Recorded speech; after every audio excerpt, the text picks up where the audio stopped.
In this video, we're going to discuss PROC SQL and how PROC SQL allows you to execute SQL statements within your SAS session. Now, this is very useful because it allows you to implement any prior knowledge that you have as it pertains to the SQL language, and also because some SQL statements are superior in achieving particular user end goals, at least as comparison to some of the native SAS functions. Now, this isn't always the case, but it's nice to have the option. And one of the most important and most necessary SQL statements to understand is the joining of tables. As always, the code will be in the description of this video, so go ahead and take a look at that if you'd like to follow along, or perhaps at the end of this video if it's something that you'd like to implement for your uses. So let's get started. And I should mention that SQL and SQL are synonymous. In most lectures and in most instances, individuals will refer to SQL as SQL. So if you hear me say SQL as opposed to SQL, the two terms are one and the same. In any case, we have two tables in our work library. Those are Table A and Table B. So let's take a look at those. So Table A, which is a data frame within our work library, has two variables, ID and col A. And as you can see, ID is a character variable and col A is a numeric type variable.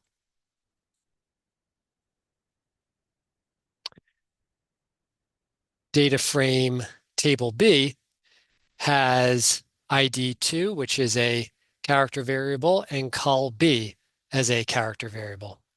So what we want to do is we want to join these tables together into a singular table. So we're going to use PROC SQL, create table.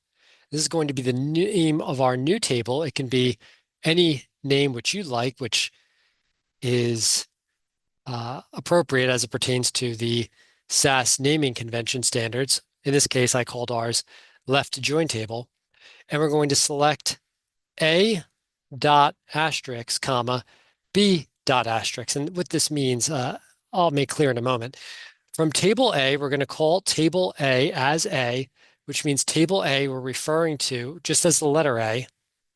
And we're going to left join. This is probably the most important key term as it refers to this block of code because our left join is the type of join we'd like to perform.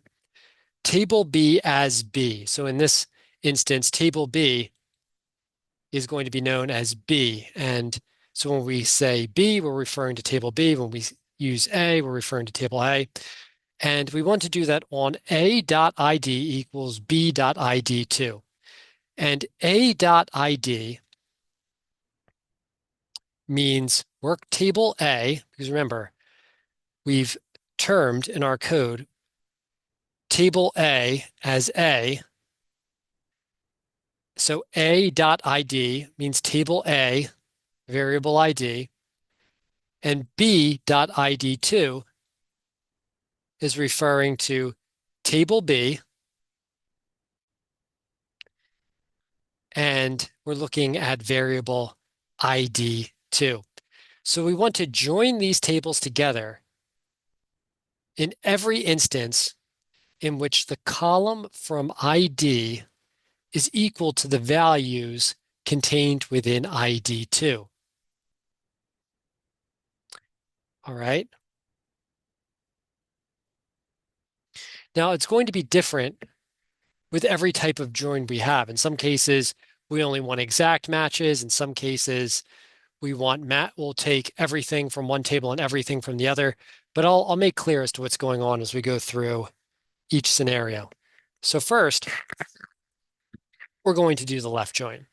So for the left join, all data from the left data set, table A, left data set, is joined with the data from the right data set.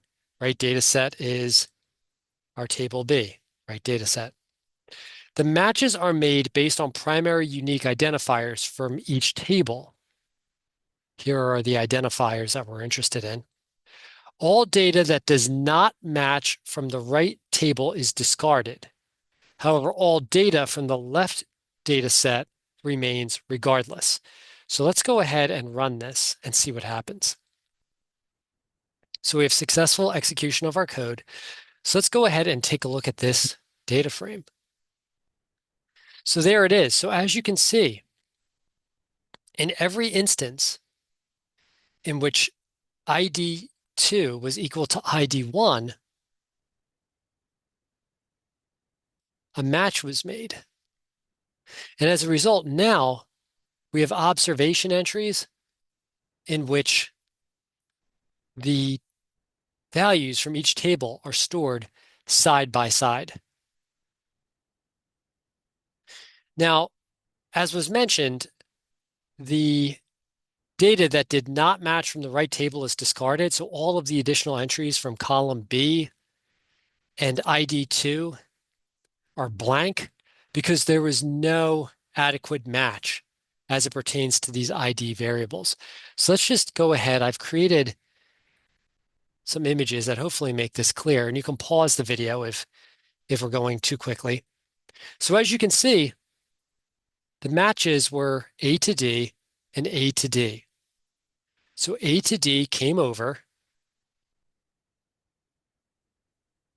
from table B, and then the variables E to J, because they were in table A, and remember, we were keeping all the values in table A regardless as to whether there was a match or not, they came over as well, but there's no offset match. There's no QRSTUV here. So there's no QRSTUV in variable ID2, nor is there the corresponding column B entries, which would be trapezoid, rhombus, hexagon, parallelogram, circle, and oval. And so this is what's going to occur, different types of joins as we run the code for each example scenario. So in this instance, we're doing a right join. And for the right join, all data from the right data set is joined from the left data set. So all the data from the right data set is joined with the data from the left data set. The matches are made based on primary unique identifiers from each table. All the data that does not match from the left set is discarded. However, all data from the right set remains regardless. So all the code from our first example is the same for our second example, except in this instance, we're coming up with a different name for the table which we're creating, and we're doing a right join as opposed to a left join. So new name for a table, new type of join, the right join. So let's go ahead, run this code, and as you can see, we've had successful execution. Our right join table has been created. So I'm just going to go to our images over here to show what the contents of that table are. So all the matching values for A and D are found in the right join table. However, there were no matches. There's no QRSTUV or trapezoid, rhombus, hexagon, parallelogram, or circle, oval in work table A. So therefore, these values are blank. However, the values which did match now have a one-to-one row correspondence, and all the subsequent values, even though they did not have a match, came over from the right table into our new right table join table. And again, you can name this whatever you'd like, as long as that adheres to SAS naming conventions as it relates to data frames. So that is the right join. Similar to the left join, except in this case, we're keeping the values from the right table, whether they have a corresponding match as it pertains to the unique identifier. The inner join is all data from the right data set is joined with data from the left data set. The matches are made based on primary unique identifiers from each table, in this case, as it was for all of the others. It's ID and ID2. All data that does not match from either set is discarded. We're calling this table inner join table, but you can call it whatever you'd like. And we're using an interjoin type of join as it pertains to the statement. So right join, this is interjoin. So if we were to run this code right here, this is the result. So as you can see, in this instance, only the matches came over. So only A, B, C, and D, and A, B, C, and D for ID and ID2 matched. So therefore, everything else is disregarded, and only the rows with their corresponding variables were brought over in the creation of the new table. So A, 1 square. All of the other values, QRSTUV, EFGHIJ, they did not make it as it relates to this new table we've created. All right. And finally, we're going to do the full outer join. Now, the full outer join, all the data from the right data set is joined with data from the left data set. The matches which are made are based on primary unique identifiers from each table, same as every example we've done thus far. All data that does not match from either set is kept regardless. So we have a full outer join going on. That's how this differs from the other examples, the join type. And this is the name of our data set. Again, we could have named it anything. In this case, we're calling it a full outer join. So we execute this code right here.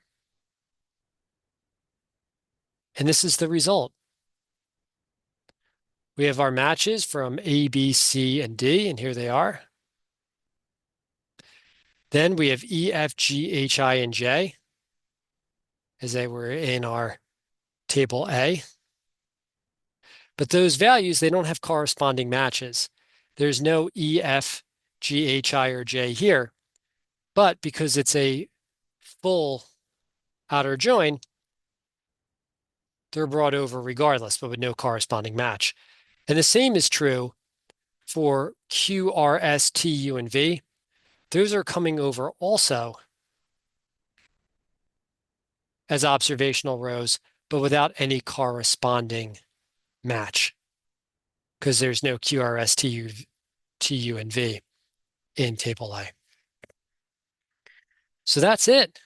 You now have knowledge of PROC SQL and some of the joins that you can perform utilizing this particular functionality.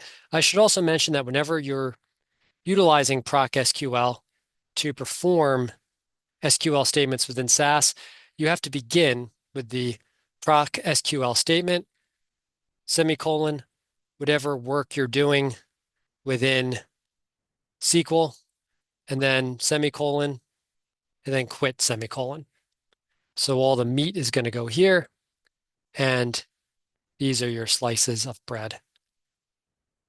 Or if you're of the vegetarian variety, this could be all of your mushrooms or tofu or whatever it may be. But in any instance, thank you for watching this video. Like and subscribe if you enjoyed it and found it useful. And I hope to see you next time. Have a great evening.